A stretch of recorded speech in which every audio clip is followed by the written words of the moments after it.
hypnosis with real clients facing genuine issues. Brought to you by the hypnotherapist demanded by celebrities, CEOs, and even royalty, Adam Cox. These recordings took place live from Adam's clinic in London's world-famous Harley Street. So, get yourself comfortable and enjoy today's episode of The Hypnotist.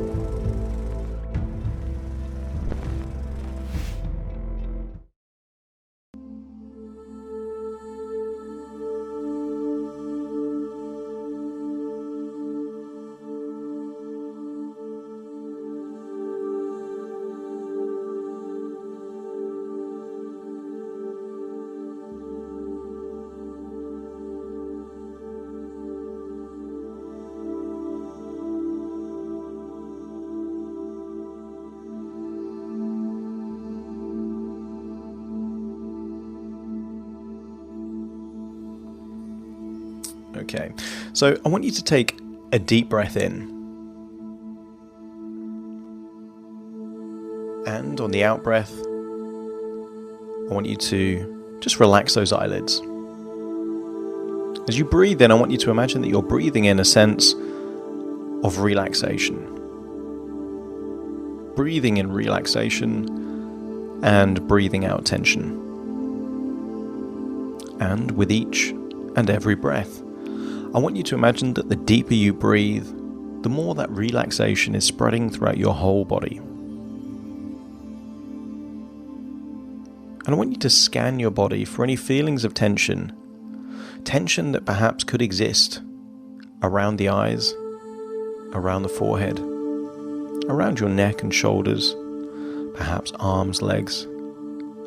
So much so that as you breathe out, get a sense that you're breathing out any unnecessary tension that you don't need anymore. I want you to imagine that with each and every breath, you're breathing just 1% deeper.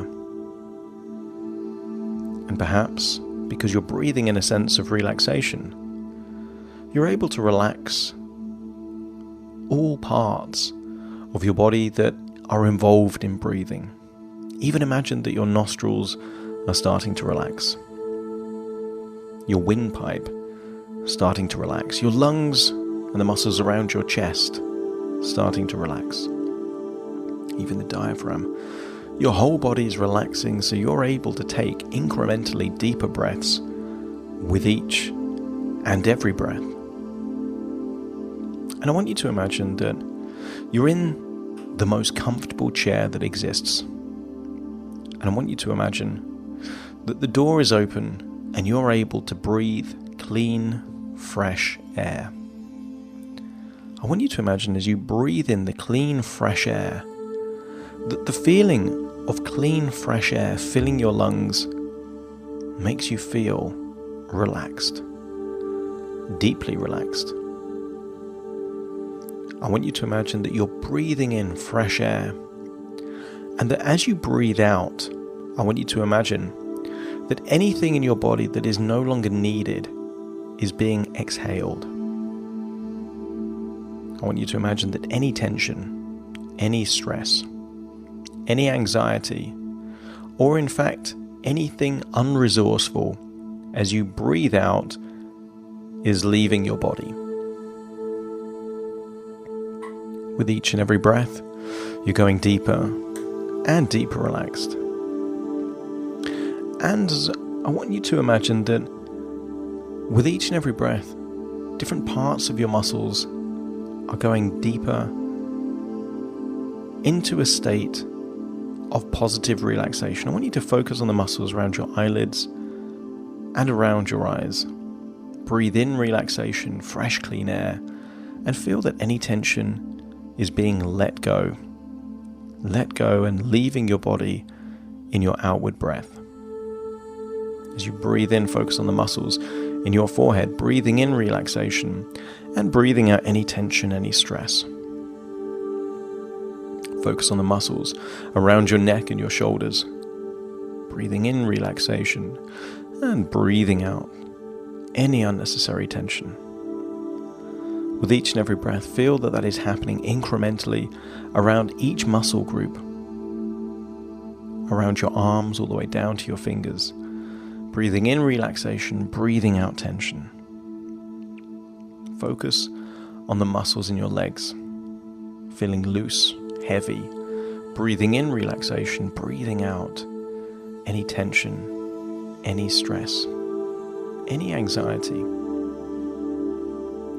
And I want you to imagine that you are at the top of a staircase. I want you to imagine that this staircase leads to a grand reception. I'm going to count down from 10 to 1, and you will imagine walking down this staircase. And I don't know if you're picturing a spiral staircase or a grand staircase. Whatever comes to mind is exactly as it should be. And with each descending number, you will feel 10%, 1/10, deeper and deeper relaxed, until you arrive at the foot of the staircase in an open reception area. Plenty of room, well lit, no one else around. Starting to count 10, taking the first step down the staircase, feeling 10%, 1/10, deeper and deeper relaxed. 9, another 10% deeper relaxed. Feeling your body getting looser, feeling it easier to breathe deeper. 8, letting go of any unnecessary tension. 7, another 10% deeper and deeper relaxed. Brainwave shifting from an alpha alert state into more of a beta and perhaps even a theta state. Frequencies of thinking that take you more and more effortlessly relaxed. 6, another 10%, 1/10, deeper and deeper relaxed. Halfway down the staircase now. And I want you to get a real sense of either your body getting heavier or lighter, limbs feeling looser or more rigid. Whatever comes to mind, just become aware of what you're aware. 4, another 10%, deeper and deeper relaxed. 3, more and more comfortable now. 2, getting towards the foot of the staircase. 1, another 10% deeper relaxed. And 0, you're now at the foot of the staircase in a large reception area. As you look back up, you can see all of the stairs that you've traveled down. That's right.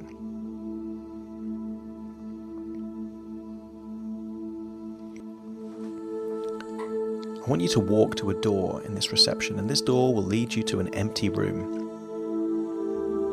Standing in front of the doorway and about to walk through that door into a large, empty, well-lit room. 5, 4, opening the door. 3, walking through the door. 2, 1, closing the door behind you. You are now in an empty, well-lit room, only you. And in this room, you've got the ability to go through doors that lead you to different times of your life. And I want you to see a door in this room, and you will go all the way back to a particular meal time where you were eating as a child. You were eating as a child when your father was smoking while you were eating. I want you to stand in front of that door and 3, 2, 1, walk through the door and find yourself back there witnessing you as a child at a table.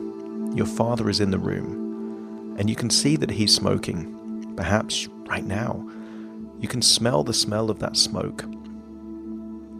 But I want you to climb inside the body of you as a child, where you've got those delicate lungs that have never smoked, only smelt other people's smoke. And as you fall inside that younger version of you with those clean, empty, precious lungs, I want you to get a sense of disgust, that you can feel that smell really infecting the food that you're eating, that it's tainting your overall experience. Perhaps there's feelings of a lack of fairness, resentment, annoyance, frustration, that as you're trying to eat and enjoy this meal, somehow the decision, perhaps even a selfish decision of someone else, is ruining your experience. And I really want you to get a sense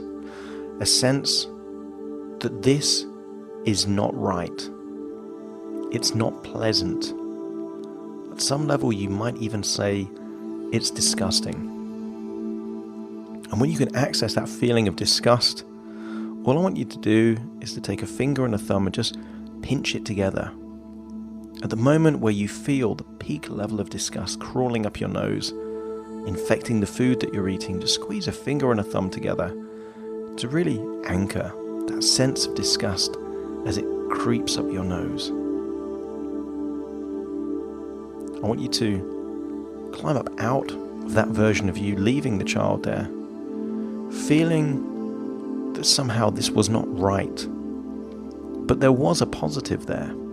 And the gift that your father gave you back then was a clear early association, neural pathways that link smoking with something unpleasant, undesirable, selfish and disgusting. And just take that thought as you go back through the door and back into that large, empty, well-lit room. And I want you to see a different door. And this door will take you back to you as an 18-year-old where you're trying cigarettes for the very first time.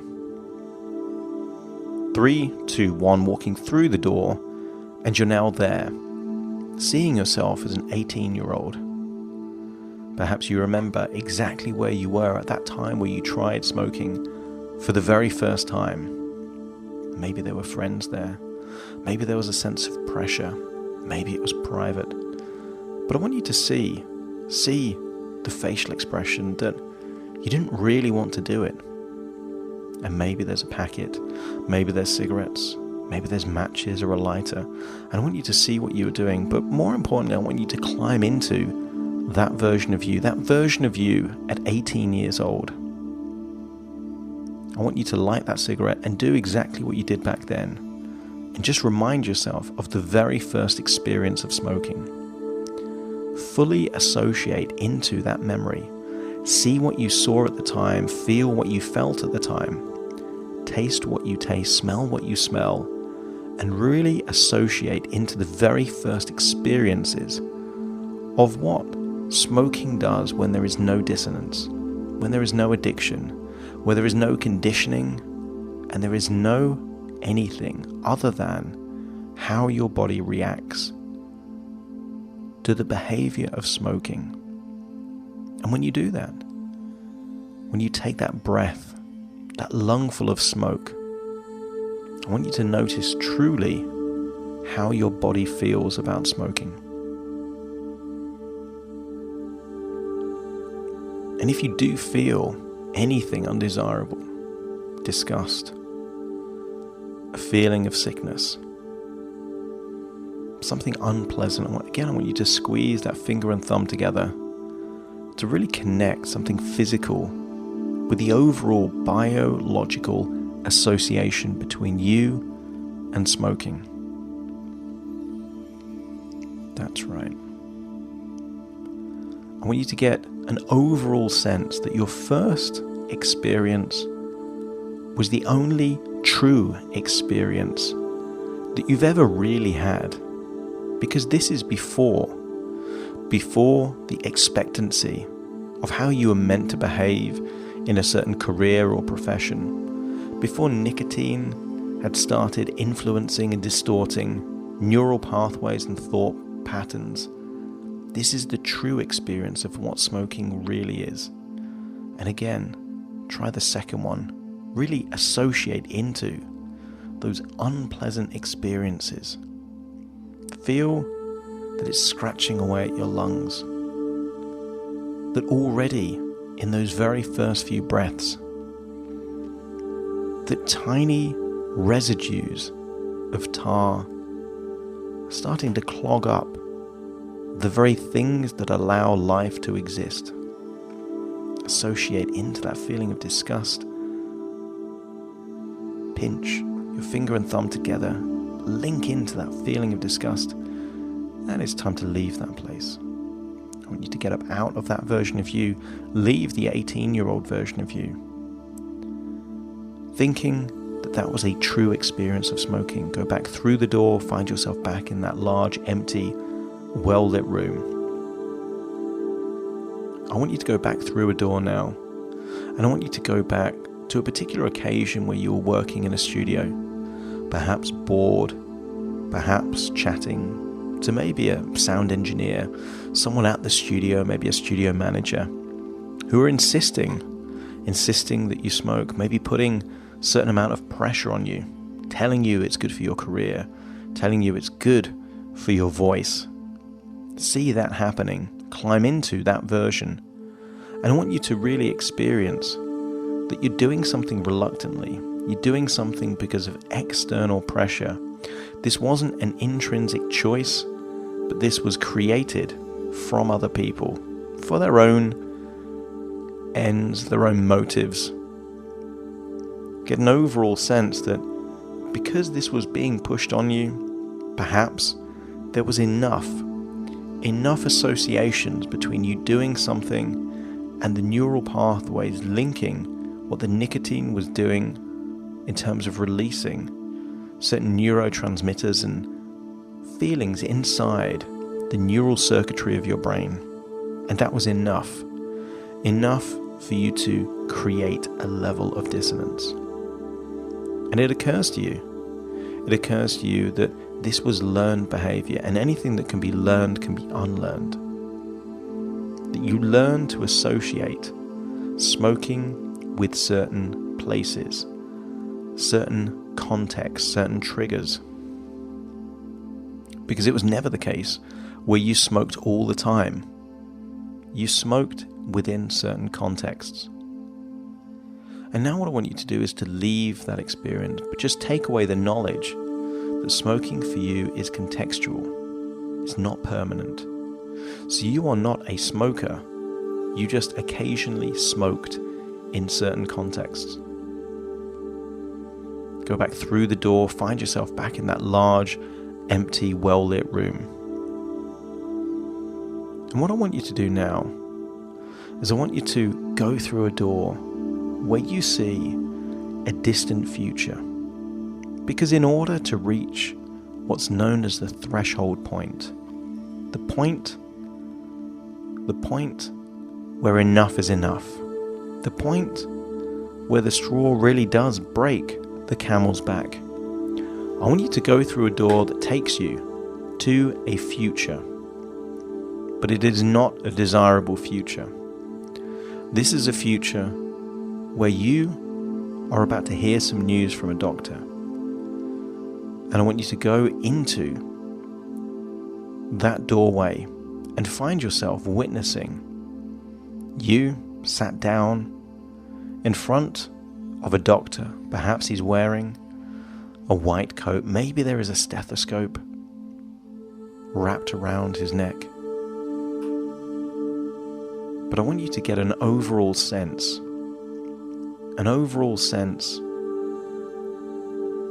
of seriousness. There is a weight to the room. I want you to climb into that version of you. And I don't know if this version of you is 2 years, 5 years, 10 years, or 20 years in the future. It is simply you in the future, awaiting serious news. And I want you to climb into that version of you and really study the facial expressions of the doctor in front of you. That doctor has got a grave expression. He's looking at certain papers and letting you know that certain results have come back and the news is not good. You can see his voice and his mouth moving, and you being aware that you're being told something, but it doesn't quite sink in. You're being told that you have an aggressive form of cancer. Cancer where the tumor is located around the throat. He's saying that this is a direct consequence of years of smoking. I want you to get an overall sense of just accepting that news. Feeling that this is not good. I don't know if you feel it there in your chest, in your gut, if you feel it around your whole body. But intuitively, you start to think about the future. The doctor explains that there is the possibility that the tumor could be removed, but explains that it's around the vocal cords, it's around certain parts of the throat. So even if they can remove the tumor, it would put you out of action for your primary source of income for at least 6 months to a year. And even then, the doctor informs you that you may never be able to speak in the way that you've been speaking before. You may finally get your voice back, but it won't be the voice that you've had. And in fact, the voice may never come back, and you may need to resort to writing or using some kind of synthetic, electric way of creating a voice. I want you to get an overall sense of what this means for you, what it means for your future, for your income, for your livelihood. I want you to get an overall sense of uncertainty, like the very ground that you stand on is not stable anymore, that you have no idea what the future now means. Yes, you can solve problems and you can figure things out, but you get an overall sense of uncertainty, that the future is not clear. And all I want you to do on the opposite finger and thumb is I want you to really anchor that feeling of uncertainty. Pinch it together when you can really locate where within your body you feel uncertainty. The voice, the thoughts inside your own head. Really tap into that feeling of uncertainty, of not knowing. That's right. It's a different feeling to disgust, but it is not desirable in any way, shape or form. And the irony being is that actually there's been periods of time where you did give up smoking, perhaps for weeks, perhaps for months. And it was this feeling of uncertainty that prompted you to start smoking again. The irony being that had you never experienced that uncertainty, you wouldn't now be feeling the sheer levels of uncertainty about what the future now means for you. I want you to leave that body, see your expression, the uncertainty, the anxiety, the fear, the panic. Go through the door, find yourself back in that big, empty, well-lit room. And then we're going to see a future. Perhaps not too long after that. Maybe it's months, maybe it's a year. But the cancer has not got better, it's got worse. I want you to go through that door now, 3, 2, 1, and see yourself. I want you to see yourself saying your goodbyes. It's clear that the cancer has spread. It's clear that now no operations are going to help. You've accepted that you're in the last few days of your life. And I want you to see yourself having the conversation with the people that matter most. See their facial expressions. See your facial expressions. I want you to climb into that version of you that's sharing this news, the goodbyes, with the people that matter most. I want you to tap into an overall feeling that this is happening earlier than it should. That had you not linked certain feelings, to certain behaviors. You would never have smoked over those years. This didn't have to be. If only you could do things differently. After you've experienced saying your goodbyes to the people that matter most, I now want you to be doing the same thing to perhaps to the animals, the dogs that matter most. I want you to feel the fur under your hands, perhaps of Tess and Finn. Look at their faces, their eyes, with a deep sorrow, a knowledge that actually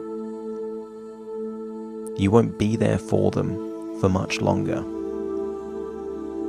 It gives you a real sense of concern as to what will happen to them in their future. That although you are able to bring them back from the brink, they are not able to bring you back from the brink of your own existence. I want you to feel a sense of loss, of sorrow, of uncertainty.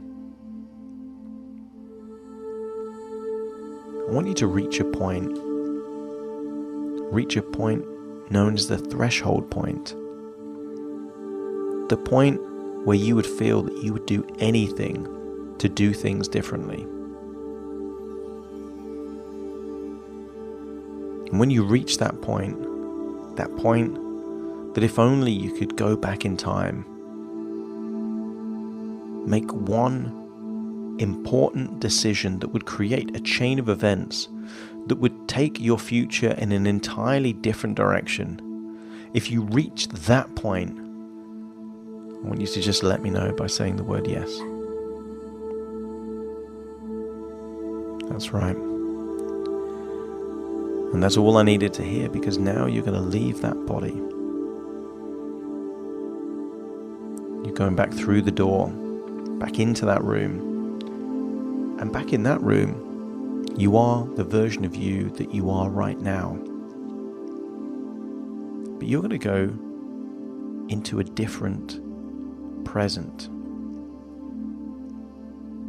I want you to go into a present where you've made a different decision, where the threshold point has created a chain of events.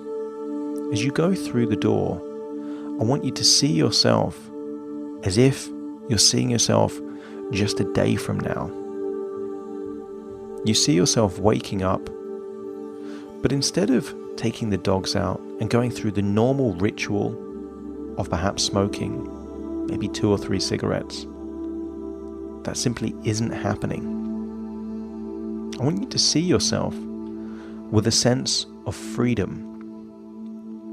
That as you're walking around with the dogs or watching them run around, I want you to see yourself not just free, but clean, breathing in clean air, knowing that this is simply day one of a different direction in your life. I want you to see that it didn't just happen in the morning, perhaps later on in the day. Again, you see yourself taking the dogs out,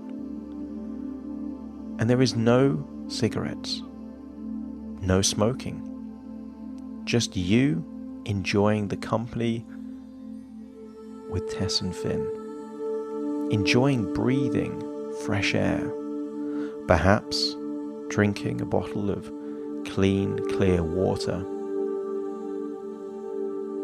or perhaps certain fruit teas that you know have the ability to have certain antioxidants which are anti-cancerous, anti-carcinogenic, things that are actually helping your body to heal quicker.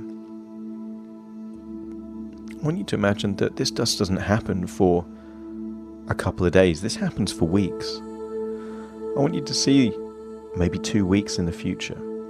Follow yourself around. See that you were able to really remind yourself that you would rather have the freedom the cleanness, the overall sense that real me time is where you invest in you. Invest in the kind of things that give you the kind of future that you really want. Perhaps you see yourself with a notepad, a laptop perhaps, but you're working on short stories. That because it's your choice to do that thing for you, that feels like me time too. Perhaps you're drinking bottles of water at exactly the right temperature that's good for your voice, but also good for your overall health. I want you to see that perhaps you're getting into certain patterns, rituals, that you're able to enjoy spending time with the dogs, but also doing things for you, things that make you feel free, give you a sense of being clean, of doing something not just for your time, but for your body as well. I want you to get an overall sense that the opposite of disgust is actually pleasure. And I want you to imagine that you notice that as the days have turned into weeks, that actually you're able to pick up on smells that were always there but you weren't able to detect before. That there is pleasure in just noticing certain sensory things that were always there but invisible to you. I want you to notice as you climb into that future version of you that there are more tastes, subtle tastes in food, flavors, fruit teas that were always there but now are more obvious to you. That as you breathe in air when you're outside, your nose can pick up certain subtle smells that were always there, but now you can really enjoy those smells. I want you to get an overall sense that with each and every day turning into weeks, turning into months, you really enjoy feeling a sense that your body is repairing itself. I want you to see that you have tried different things to give you a form of reward.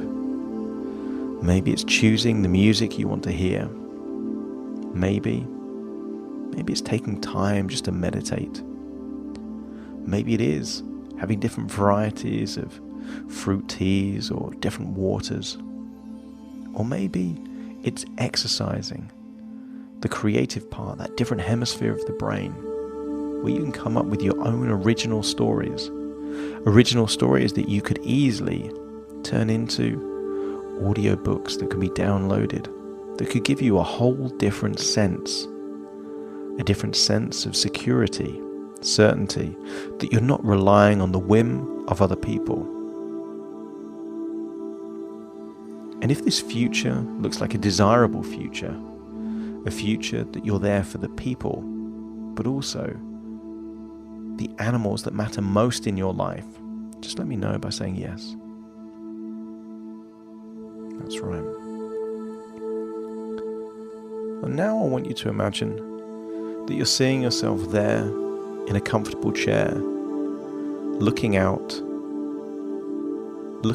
over the garden, perhaps from a summer house, with the decking on the floor in front of you. And I want you to get an overall sense that just breathing clean, fresh air is enough for you to feel that you can enjoy your time. That the clearer you breathe, the clearer you think. And the clearer you think, the more you can appreciate the progress you've made and come up of interesting new ideas for your own stories. As you're sat there thinking about the future, you're thinking about all the possibilities that the future offers you. The things that you could do, the places you can go, the jobs that you can choose to take or turn down. You get an overall sense that the future is freedom. The future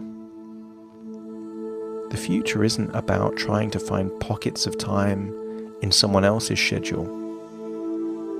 Because of this decision that you've made in your past, now your entire future feels like me time.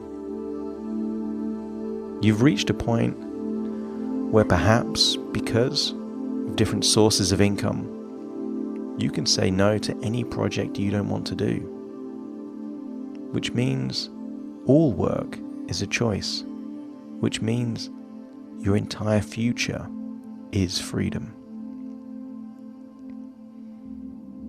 And what I want you to do is I want you to just think that if things get unstable, uncertain, whenever you think about the idea of just having one cigarette, I want you to imagine the idea of one cigarette and then squeezing your finger and thumb and just thinking back to when you were a child or 18 years old, that one cigarette wouldn't give you certainty. It would increase the probability that your future is less certain. It gives you an overall sense of disgust at the idea of it, not just disgust in terms of the smell and the sensation and the taste and the feeling, but also as you squeeze the other finger and thumb, it would also give you a sense of complete uncertainty, instability, unknowingness. And then I want you to press both finger and thumb on both hands simultaneously and get a combined feeling of both disgust and uncertainty linked to the idea of the very next cigarette. Because you don't have to give up smoking forever. There is only one cigarette that you're going to give up, and that is the next one. Because if you never have the next one, then you never have to worry about a future of throat cancer, of disgust. Because the opposite of freedom is dependency. And even if you didn't die from cancer, you might be dependent on projects or people or things or events outside of your control. And the idea of not having freedom and being entirely dependent on things that you can't control is more disgusting than the very next cigarette that you have no desire to smoke. If your unconscious mind is satisfied that the future is much better without cigarettes being there, and that already you are not dependent on cigarettes, just let me know by saying yes. The decision is now in the past, which means you have already made that decision. The very next cigarette is no longer desirable to you. It's disgusting, uncertain, and represents a future of dependency, disgust, and reliance on other people. I want you to go back through the door, find yourself back in that large, empty, well-lit room. And I want you to imagine that all parts of your unconscious are now working together. Anything that smoking did give you, even if it was just a sense of reward or me time, or even certainty in uncertain times, your unconscious mind will work together collaboratively to find better things to give you those things that smoking never even did that well. It was never really pleasurable. It never really did give you that certainty. It was just a poor substitute. A poor substitute created from an addiction that took root and has caused a situation that you no longer want anymore. Psychologically, you've already moved on from this now. Smoking is in your past, and you do not want it to be in your future. You will now take pride in every progress. Tomorrow morning at 9:30 when you take the dogs out and you have no desire to smoke, that will be progress. When you decide to throw away any packets remaining in your house, building, car, wherever they might be, that will be progress. When you throw away anything that is paraphernalia or accessories related to smoking, ashtrays, lighters, matches, that will be progress. Every step that you take will represent progress towards a future of freedom. And if you are committed to that future of freedom, let me know by saying yes. That's right. In a few moments' time, I'm going to count from 1 to 10 to awaken you. You will awaken full of resourcefulness, with no desire to smoke. Smoke is in your past, and it is a past that reminds you of disgust. Disgust and selfishness and dependency and uncertainty. You will wake up feeling free, feeling clean, and feeling that the future is a much more positive, optimistic, and desirable place. You will awaken with all parts here in the moment, fully wide awake, and looking forward to making progress with each and every new choice that you make, knowing that simply by not having the next cigarette means that you are free and free for good. Starting to count to awaken you. 1, 2, 3, waking up. 4, 5, 6, more alert. 7, 8, open your eyes, open your eyes. 9, 10, wide awake, wide awake, wide awake.